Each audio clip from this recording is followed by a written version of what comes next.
বড়গাঁও বাইতুল উলুম আলিম মাদ্রাসা 1974 সাল থেকে আজ অবধি কুরআন হাদিসের শিক্ষা বিলিয়ে যাচ্ছে। প্রতিষ্ঠানটি 367 জমির উপর প্রতিষ্ঠিত। টিনের চাল, বাঁশের বেড়া দ্বারা নির্মিত এই মাদ্রাসার বর্তমান অবস্থা ভঙ্গুর প্রায়।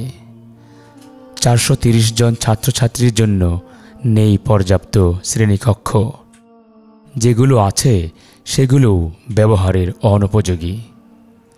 ছেলে মেয়েদের জন্য নেই আলাদা ক্লাসরুম, নেই আলাদা টয়লেট ও স্বাস্থ্যসম্মত পরিবেশ।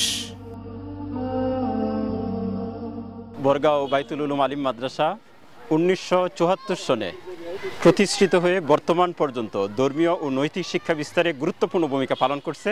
মাদ্রাসার ঘরের অবস্থা তো দেখতেই পাচ্ছেন যে এই ঘরগুলি এতই নাজুক যে এখানে ঘরের দরজা জানালা বলতে তেমন কিছু নাই। বৃষ্টি হলেই পানি পড়তে থাকে, অর্থাৎ বৃষ্টির পানি বাইরে পড়ার আগে ভিতরে পড়ে এবং পুরা ফ্লোরটাই কর্দমাক্ত হয়ে যায়, যার কারণে সন্তানরা বসতে পারতেছে না।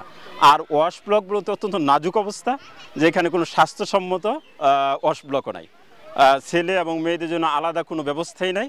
এখন কোনো সহৃদয়বান ব্যক্তি যদি এই মাদ্রাসার বিল্ডিংগুলি যদি করে দেন তাহলে আমরা কৃতজ্ঞ থাকব এবং এটা যাচাই খায়ের আল্লাহ পাক দান করবেন এবং এটাকে সাদগায়ে জারিয়া হিসাবে আল্লাহ কবুল করবেন, এই দোয়া আমরা করব ইনশাআল্লাহ।